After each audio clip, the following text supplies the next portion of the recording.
Miss Ariel here, and you clicked on Miss Brooks Loves Books, and I don't. This is by Barbara Bottner and illustrated by Michael Emberley. Uh-oh, I think that says Miss Brooks. Miss Brooks is our librarian.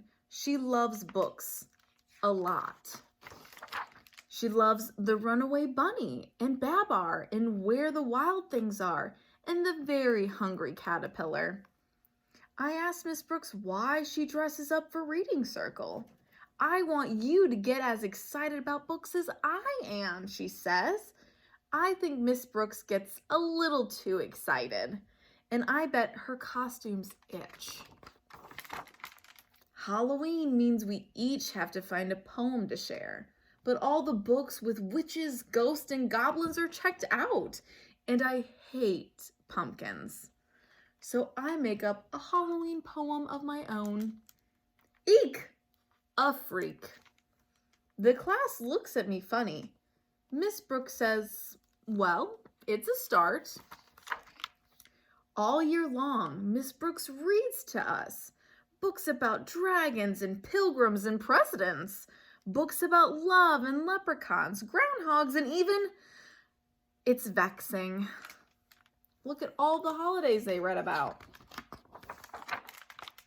Then, in May, Miss Brooks tells us about something truly terrifying, Book Week.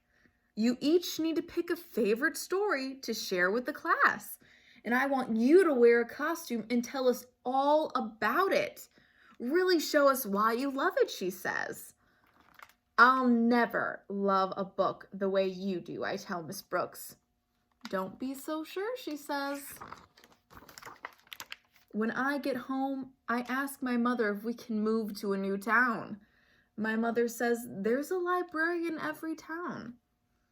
I ask her if she wants to do my assignment for me. I've already been in the first grade, says my mother. Uh-oh, she looks pretty distraught. Uh-oh, here we go. We're at Book Week. Every single day of Book Week, kids share stories about trains and fairies and cowboys and dogs. Then the flower fairy flew out. Giddy up, yippee-yi-oh. So he just said woof.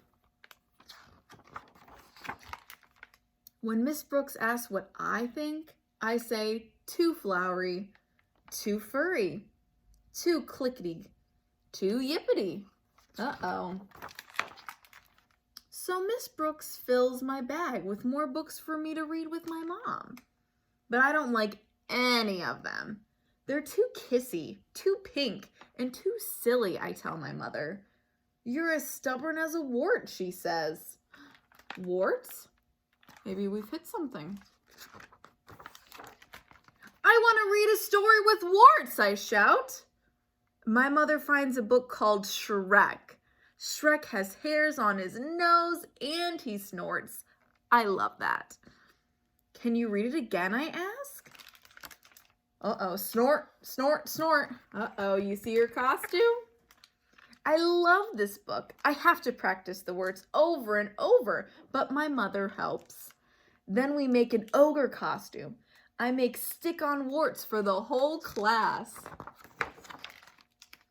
When I get to school the next day, I ask Miss Brooks to lend me a hand.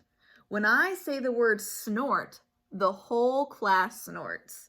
I explain why a stubborn, smelly, snorty ogre searching for a revolting bride makes me laugh.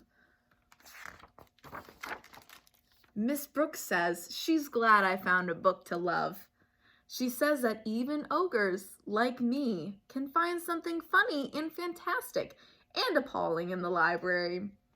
And that is the slimy truth. The end.